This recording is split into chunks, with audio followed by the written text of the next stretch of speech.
educativo, primero en delitos y secuestros, 33% de feminicidios, segundo lugar de acceso a drogas en escuelas y un aumento desmedido del 1.335% en publicidad.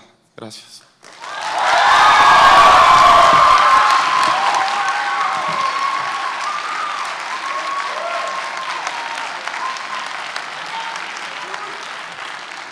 Buen día, señor candidato. José Miguel Barberena, Comunicación, octavo semestre. Le quiero preguntar qué valores le quiere transmitir a los mexicanos si el candidato puntero se vende como un objeto de la mercadotecnia y no como un verdadero político. Gracias.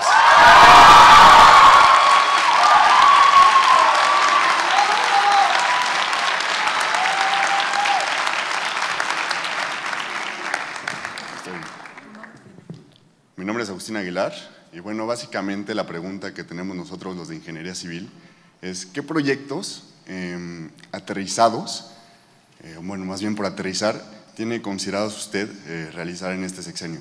Y si es así, ¿qué futuro le ve para que no nada más duren 6 años, sino tenga una visión a largo plazo y no nada más sea un debate como en cuestión de partido, por ejemplo, si en 6 años no llegasen ustedes a estar en presidencia, etcétera? ¿Qué vista al futuro, qué perspectiva podemos esperar nosotros los mexicanos que pueden marcar ustedes como progreso? Gracias.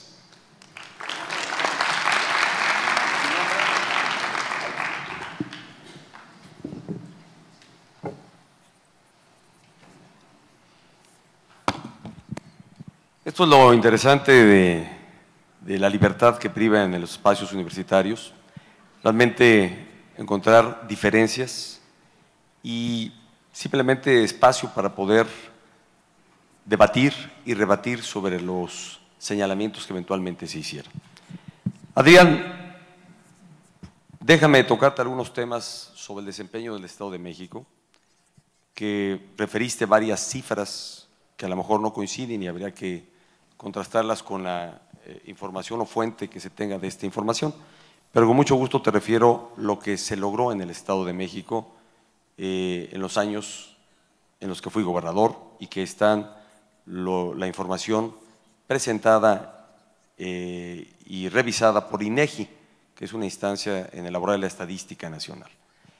En materia de seguridad, fuimos de los muy pocos estados que logramos contener el clima de violencia e inseguridad que lamentablemente se ha extendido por todo el país. Disminuimos, quizá marginalmente, en contrasentido de lo que venía ocurriendo en el resto del país.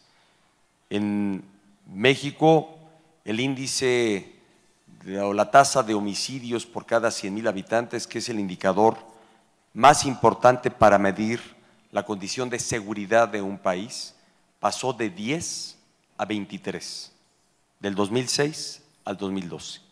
Prácticamente fue más del doble lo que creció esta tasa. En el Estado de México se contuvo de 14,5 a 13,9, se redujo.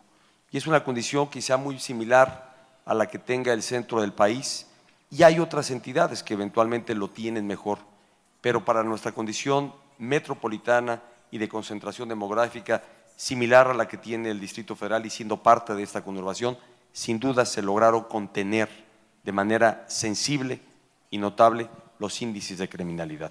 Segundo, en tema de crecimiento económico, logramos casi el doble, y no llegamos porque el entorno no lo permitía, pero casi el doble de crecimiento que en promedio tuvo el país. 1,7 referí que fue la tasa, el promedio de crecimiento que tuvo México en los últimos 10 años. El Estado de México tuvo un crecimiento ligeramente superior del 3%. Solamente en el año 2010, penúltimo año de mi gestión, si bajan las cartulinas para que se pueda ver, ya vi las de los jóvenes que traen la de Atenco, si quieren con mucho gusto hablamos del tema después, pero ya leí. Te decía que en el tema de crecimiento económico crecimos a un dato superior del 3%, Ya que hablamos de seguridad, también me voy a referir a quien me ha preguntado sobre los feminicidios, que pareciera para otros es un tema que les ocupa solo cuando hay elecciones. Así ocurrió en la elección del 2005 y del 2012. La fría estadística de los feminicidios, efectivamente el Estado de México cuando llegamos al gobierno ocupaba el primer lugar en la tasa de feminicidios.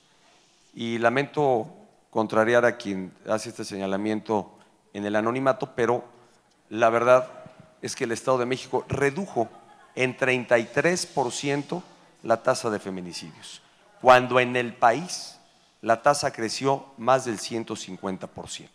Con mucho gusto pongo a su disposición la información que contrasta la condición que teníamos al inicio de la administración y hoy el lugar que ocupa el Estado de México en este muy lamentable fenómeno de feminicidios que el país vive en general, que no debía ser la fría estadística que ocupa a algunos solo darle relevancia cuando se está en elecciones, sino realmente la pregunta sería ¿qué se ha hecho para revertirla? En el Estado de México tomamos acciones, creamos desde instancias específicas para combatir el feminicidio, creamos una subprocuraduría dedicada a combatir el feminicidio, creamos áreas para mantener espacios de resguardo a quienes eran víctimas de maltrato en los hogares, que son causa principal del feminicidio. Entonces, estas son algunas condiciones. Hablando de infraestructura, podría decirte que ya di la cifra que para muchos preguntarán, ¿y eso es mucho o poco? 150,000 millones de pesos de inversión. Si partimos de que en el 2005 el presupuesto de inversión que el Estado tenía para hacer obra pública era de 5,000 millones de pesos. Ese era nuestro techo, 5,000 millones de pesos. Y logramos a través de distintos instrumentos que alentaron la participación del sector privado ampliar y multiplicar la infraestructura del Estado de México. Solamente en materia de carreteras y autopistas, para quienes circulan por el Estado de México de paso o teniendo por destino algún municipio de la entidad, se triplicó la red de autopistas que hoy circulan por el Estado de México. Había 139 kilómetros de autopistas, hoy se tienen casi 600 kilómetros de carreteras, de autopistas, porque de carreteras y de caminos, la red de autopistas, de caminos y carreteras en el Estado de México es mayor, pero solo en autopistas que permiten una mayor movilidad está la cifra que te he dado, lo cual evidentemente ha dado que el Estado ha posibilitado al Estado de México tener un mayor crecimiento económico por encima del que se ha tenido en promedio en el país. José Miguel, pues ahora sí, hablando de la afirmación no la comparto, porque lo que me ha acompañado ha sido mi gestión como gobernador del Estado de México. A algunos les guste, a otros no, pero siempre respetuoso de quienes la comparten, de quienes la avalan. Pero yo pondría, sí, para mí algo que fue relevante en el Estado de México a partir de la gestión que tuve.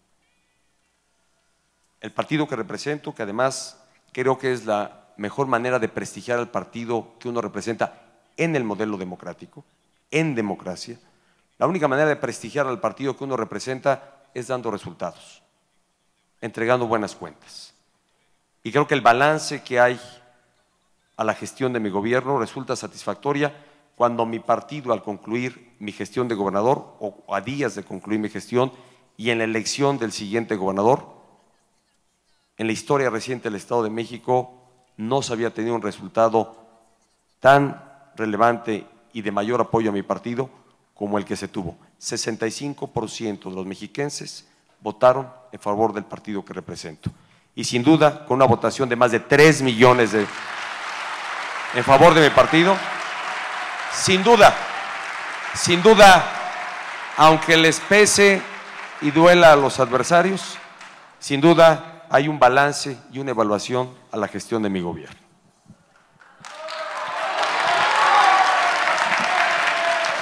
Y Agustín, sobre el tema de la visión de largo plazo, creo que claramente señaló cuáles son los grandes objetivos, las grandes metas nacionales que hay que alcanzar.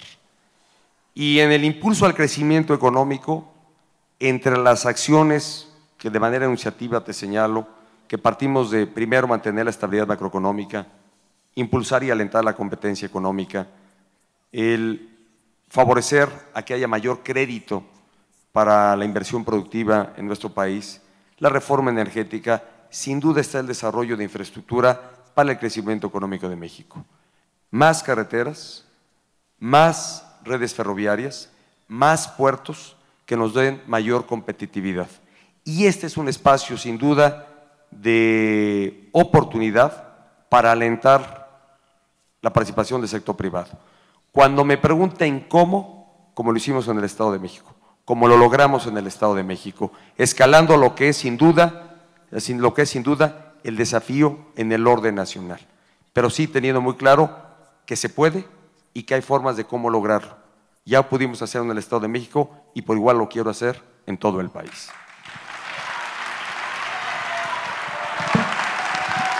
Con la cuarta ronda, por favor.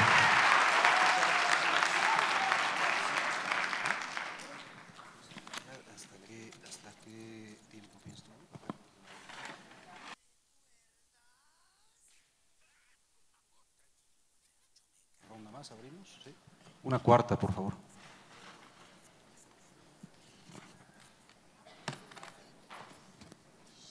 Los nombres son Anaí Magañez Arriaga, 744.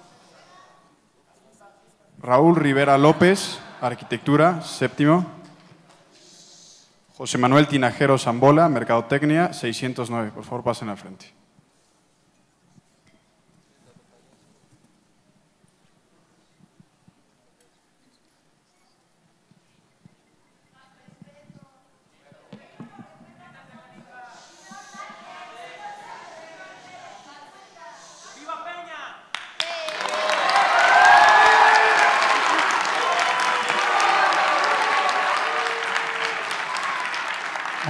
Adelante, por favor, con la pregunta. Anaí Magallanes, de Arquitectura.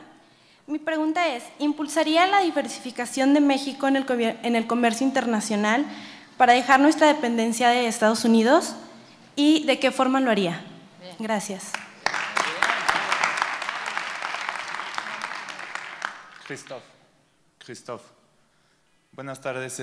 Yo creo que como presidente podrías contestar esta pregunta en 30 segundos y de manera concisa, sin utilizar, por favor, preferentemente más de menos un adjetivo, por favor. Ok, ¿de qué manera negociarías con los 3 sindicatos más importantes y cuáles son? Negociarás con los sindicatos más importantes.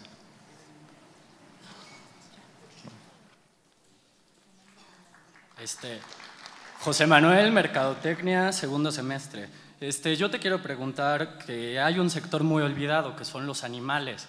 Entonces, me gustaría saber, si tú fueras presidente, ¿qué harías para apoyar sus derechos? ¿Y qué opinas respecto a la tauromaquia? Gracias.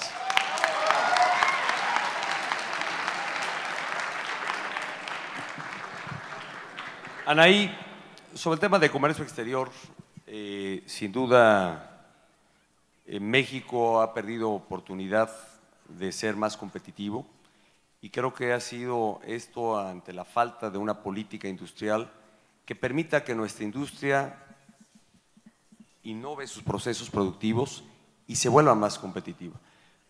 En los últimos años se impuso como modelo el que la mejor política industrial era la no política y esto es justamente parte de lo que tiene que cambiar. Tenemos que impulsar una política industrial que apoye de manera focalizada las distintas industrias del país para volverlas más competitivas a través de inversión en ciencia y tecnología que les permite, insisto, innovar sus procesos productivos para volverse más competitivas. Segundo, a través de crédito al que hoy no tienen acceso y para ello vengo postulando la creación de una banca nacional de desarrollo que realmente detone esta actividad y sobre todo favorezca la contratación, o más bien la extensión de crédito